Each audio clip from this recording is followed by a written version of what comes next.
imamı. Allah'ın yol berişi bilen ve yanmay tirişişim neticesinde 2013 yılı 2. ayda chet elge chiqish arzuyum amalga eshib Saudiya Arabistonga qarab uchdim. Dunyodagi boshqa kishilarga nisbatan eng aqalli huquq bo'lgan, ammo Uyg'ur uchun minglagan odamning ichidan aran biror odamga nisb bo'ladigan chet elga chiqishdan iborat bu fursatga erishganimdan yaratgan Parvardigorimga cheksiz shukr hamdu sanolar aytdim. Aeroplan ko'kka ko'tarilganda ko'zimga liq yosh to'ldi. Sharqiy Turkistonning eng qadimiy va Uyg'urlik to'liq saqlangan yurtlardan birida tug'ilib cho'ng bo'lgan mendek bir dehqon bolasining chet elga uchishi yurtimdagi kishilarning uxlab tushigimi kirmagan edi. Men tinimsiz yugurib harmaydigan, o'ynab qonmaydigan, gap qilib tilim talmaydigan bir jo'shqin bola edim. Naqshi usulga, faoliyatga tashkillashga, rol elishga, riyosatchilikka amroq edim. Ammo o'zimni besib o'ltirib o'rganishga, bo'libmi matematika degandek fanlarga faqatla ishtiyoqim yo'q edi. 2008-yili ko'ngildagidek bir oliy maktabga o'talmay, oxiri ming bir orzular bilan til va kompyuter o'rganay deb Urumchiga keldim. Atlan, Intel degandek bir muncha maktablar ilmga va taraqqiyotga tashna Uyg'ur yoshlarini o'ziga tortib turadi. Men kirgan sinfdagi ko'pincha saboqdoshlarim TOEFL, IELTS berishning, chet elga chiqishning gapini qilishadi. Shu chog'larda Amerikadagi Erkin Sidiq akimizning yoshlarga ilhom beradigan va chet elda o'qishga undaydigan yozmalari yoshlar orasida to'limi keng tarqalgan edi. Meningmi ichimga chet elga chiqishning o'ti kirdi. Ammo chet elga chiqish oson emas edi. Pasport bejirish faqat pulliq yoki yo'li bor odamlarla qila oladigan ish edi. Chet elga chiqish uchunmi ko'p pul lozim edi. Mening buningga sharoitim yo'q edi. Chet elga chiqaman desam, ota-onam chiroyliqcha nasihat qilib, o'zimga loyiq bir turmush yo'li tanlab, tinish yashashimni aytdi. Ali mahalla mening gaplarimga kuldi. 5-iyul qirg'inchiligidan keyin Urumchidagi maktablar 9 oygacha taqoq turdi. Men chet elga chiqish uchun oshpazlikni, uy bezakchiligini o'rgandim. Yurtimga qaytganda bo'lsa, tirishib dehqonchiligimni qilib, paxta sotgan pullarni avaylab yig'dim. Pasportga iltimos qilish uchun 30 yerdan tamg'a urg'izishga to'g'ri keladi. Allah solgan o't bo'lgandan keyin Allah yo'l berar. Bir ishqa cho'qim urinib yiqish kerak. Qilib sinab yiqish kerak deydigan umid var, yanmas mijozim bilan harmay chaqdim. Birer tamg'ini urg'izib olsam, mahallamga motosikletimning signalini tozi pepilditib kirib kelatdim. Hamma odam bilatdi. Ammo hech kim mening chet elga chiqishimga ishonmaydi. Faqat qo'shnimiz bo'lgan yolg'iz momoy chet elga chiqaman deb jafo tortib, nimami qilasan jinim bolam? Allah seni muradingga yetkazsin deb ko'z yish qilib duo beradi. 4 yildak shundoq tirishish natijasida urg'izishga tegishlik eng og'irqi birli tamg'a qoldi. Tamg'a urg'izdigan yerga bir oy to'xtamay qatirdim. Har kuni baratdim. Xuddi shu yerning xizmatchisidekla bo'lib ketgan edim. Oxirgi tamg'ini urg'izib bo'lganda xo'shalligimdan motosikletimning signalini toki Nahi bozordan mahallamgacha yo'l bo'yi to'xtamay pepilditib kelganim mangu esimdan chiqmaydi. Men yurtimda tunji qitim pasport olgan va tunji qitim chet elga chiqqan odam bo'lib qoldim. Ishonmaganlar ishondi. Kishilar to'xtamay tirishsa bir ish bo'ladi ekan juma deyishginicha qoldi.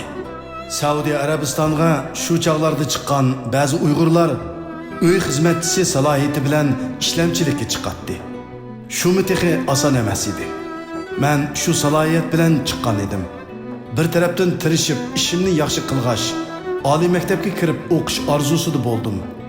Atrofimdagi kishilar menga o'qishga kirishning mumkin bo'lmaydiganligi, qo'l yetmaydigan yerga esilmaslikni aytib nasihat qilgan bo'ldi.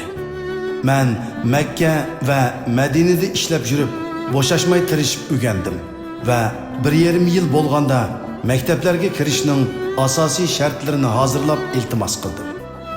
Tilikim ijobat bo'lib, poytaxt Riyoddagi bir oliy maktabda o'qishga qabul qilindim. Xushalligimni tasvirlab berolmaydim. O'qishga kirib, bilimga bo'lgan tashnoliqim hasilab oshdi. O'qituvchilar men yurtimda tasavvur qiladigan qori, mollalarga o'xshamaydi.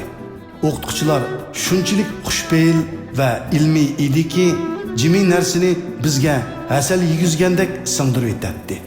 Men o'ginib qolmaydim. Mayli diniy bilimim bo'lsin, mayli dunyoviy bilimim bo'lsin, shu qadar oz biladiganligimni shu chaqda his qildim. Rabbim ilmimni ziyoda qilgin deb duo qilatdim. Mening dinimga va ilmga bo'lgan cho'nqur so'ygim ana shu maktabda yetilgan edi. 2 yillik o'qish jarayonida arab tili saviyam tez ilgirilab, o'z alohidalikim va qiziqishim bo'yicha da'vat fakultetiga o'qishga kirdim. Vatandagi vaziyatning yomonlashib ketishi va Saudiya Arabiston siyosatining Xitoy tarafga mohilligi bilan shu yerdagi Uyg'ur bolalarmo dakki-dukiga tushib qoldik. Yo'li borlari Yevropaga ketishdi. 2019-yilga kelganda menmo o'z istiqbolim haqida keskin qaror chiqarmasam bo'lmaydigan yerga kelgan edi. Pasportimning vaqti to'shib qolsa, hech yerga midirlay olmay xavfda qolatdim. Oxiri Amerikaga berishni qaror qilib, vizaga iltimos qildim. Allohning marhamati bilan vizaga osonlik erishdim va tavakkul qilib Amerikaga yo'lga chiqdim. Amerikaga kelgichi bo'lgan uzun yo'lda u xiyollarning ustidan uchib ketib etib, tugumas xiyollarga g'arq bo'latdim. Bulutlar past qilib, dengizni ko'rgili bo'lmay qolatdi. Qandoq bir yerga tushadiganligimni, meni nima qismatlarning kutib turadiganligini bilmaydim. Faqat Allohga past ovozda duo qilib, Parvardigorim, meni muborak manzilga tushirgin. Sen do'stlaringni eng yaxshi o'rnashtirguchisan deydim. Riyodda o'qiyotgan chig'imda mening Amerikaga chiqolishimga hech kim ishonmagan edi. Ba'zi odamlarimizning nazarida Amerika buzuqchilikqa va yomonlikqa to'lgan bir yer edi. Yahudi nasoralarning davlati u. Barsang o'zgirib ozg'un bo'lib ketsan, viza bermaydi, borolmaysan. Barsangmi jiningni boqolmaysan, hech nima qila olmaysan, deydi ba'zi qarindoshlarim. U yerda kiming bor, deydi ba'zilar. Alloh bor, deydim samimiylik bilan. Nurg'un kishilar meni Saudiya Arabistonda din o'qigan odam qandoq bo'lib Amerikaga borg'isi kelib qolgandi deb o'ylaydi. Buningdagi asosli sabab Erkin Sidiq akamiz edi. Vatandagi chog'dan tortib Erkin Sidiq akamizning yozmalari menga ko'p ta'sir qilgan edi.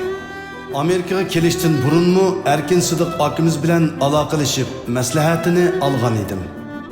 Amerikaga menishdan burungi oxirgi qitimliq Ka'ba ziyoratimda yuzlarimni ulug' Ka'baning tomlariga yiqib, yig'lab, duolar qilib, Allohdan meni hidoyat qilishini, Amerikaga chiqqandan keyin ishlarimning oson va to'g'ri bo'lishini tiladim. Xalqim ustidagi bu og'ir zulmni ko'tarib etishini va bizga nusrat ato qilishini Allohdan yalurib so'radim. Amerikaga ketib til bilmaydim. Yenimdagi pulmo $3000 bormaydi. Aeroplan biletnimi mehribon o'qituvchilarim elib bergan edi. 2019-yili 1-oyning 15-kuni Amerikaning Montana shtatiga kelib tushganimda, texi hech yerni ko'rmaganimga qaramay, o'zimni rostilla bir erkinlikka chiqqandek his qildim. Bir tanishimizning yordami bilan maktabga kirib o'rinlashib oldim. Hamma narsaga xushallik bilan boqatdim. Hamma odam bilan qizg'in salomlashatdim. Qor ko'rmagili uzun bo'lg'ashqa yo'llarda ketib etib, oppoq qorlarni o'chimlab elib yuzlarimga surksam, yerlik kishilar hayron qilib, "Sen qor ko'rib boqmaganmi?" mashinamizga chiqib olamsan deyishatdi. Maktabmi shundoq ko'ngillik edi. Odamlar shundoq mehribon edi. Bir faoliyatda oshpazlik hunarimni ishga selib 500 kishiga narin cho'p etib Uyg'urlarni tonutmoqchi bo'ldim. Naq maydonda xemirni yeyib, kesib, cho'p tayyorlayotganimda faoliyatga kelgan kishilar qistan bo'lib, qiziqib ko'rishgan edi. Montanaga kelib 3 oy bo'lganda Virjiniyaga ketmoqchi bo'ldim.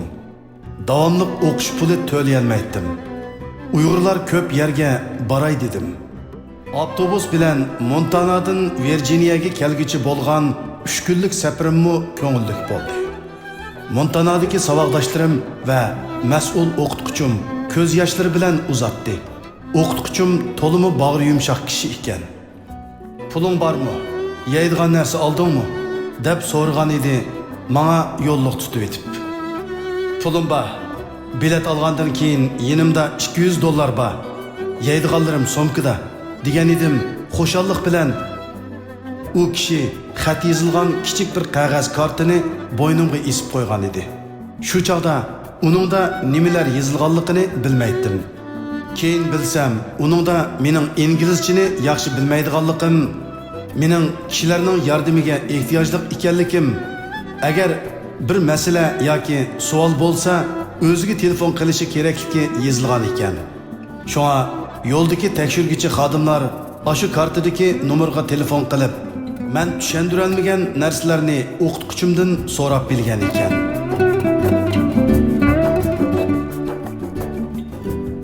Amerikaga kelishdan burunla qarindishimiz Quzzatning maktabi, u ochgan Uyg'ur markazining ismlari menga tanishlik edi. Oxiri shu yerlarni ko'rdim.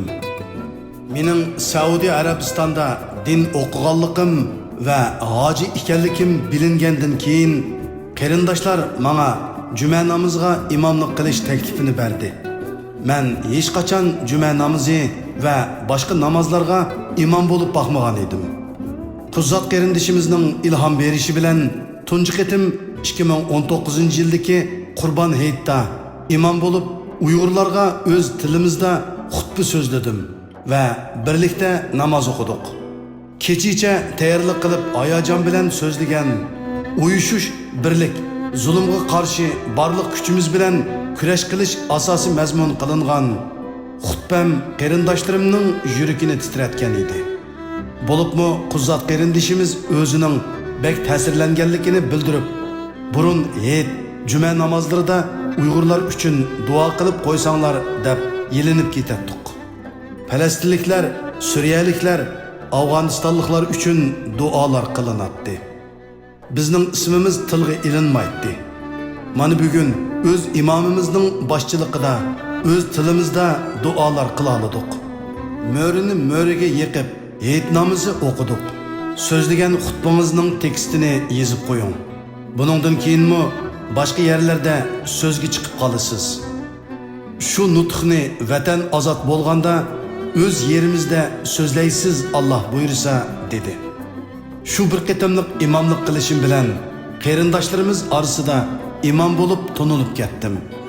Shu Qurbon hayitda burun o'rgangan hunarimni ishga selib, ko'pchilikni tetib baqsin deb 10 necha tovoq sangzi solgan edim. Keyincha kishilar menga sangzi buyuradigan bo'lib, Uyg'urlarning dastig'ini sangzisiz bo'lmaydigan holga keldi. Men hozir ikki yerda juma namoziga imomlik qiladigan bo'ldim. Virjiniyadagi jamoatimga shunchalik singib ketdimki, to'y nikohdan tortib ism qo'yish, o'lim yetimgacha bo'lgan jimiki faoliyatlarga chaqirib to'rdan o'rin beradigan va izzatimni qiladigan bo'ldi. Men bu yerdagi Uyg'ur jamoati ichida o'zimning salchog'lig'i bo'lmaydigan rolim va mas'uliyatim borligini bargan sari cho'nqur his qilaman.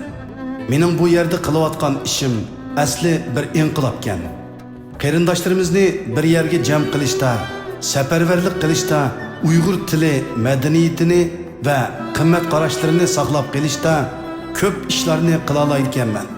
Buning uchun texi ko'p o'rganishim lozim ekan. 2021-yili 10-oyning 1-kuni Lincoln obidasi oldida o'tkazilgan Xitoyga qarshi hayvatlik namoyishda Yahudi va xristianlarning diniy yetakchilari bilan bir qatorda Uyg'ur imom sifatida so'zga chiqib duo qildim.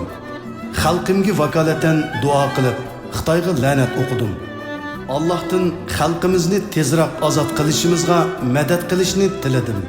Uyg'urcha duolarim Amerikaning yuragida, Washington abidasining ostida dunyoga yangradi.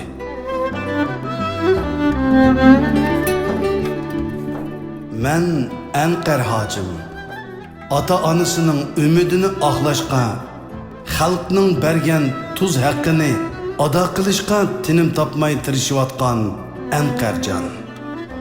Yuragida xalqiga bo'lgan sevgisi o't bo'lib yongan, ashu sevgisini va arzu armonlarini o'zi jahonda eng yaxshi ko'radigan Uyg'ur yemekligi, Uyg'ur dastıqnining gül tacisi sangzığı sığdırıp etken Anqar ustam.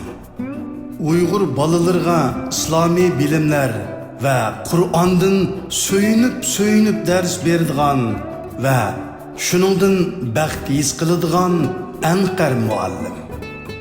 Qalbida sap muhabbati ve kelgusi halal jüptiga cho'nqur sadoqati bo'lgan, lekin ko'nglidagi ashu janonini tehi uçurtib bo'lolmagan qalbi pok Anqar yigit.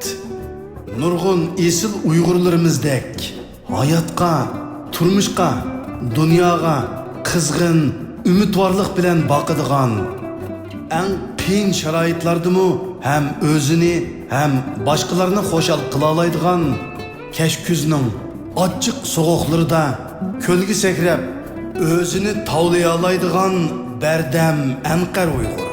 Xutba munbirida turib Uyg'urlarning vijdoniga va dunyoning adolatiga xitob qilib turib, vatanida jazo lagerlarida yetayotgan millionlagan qarindoshlari uchun haqni so'zlaydigan Anqar imom.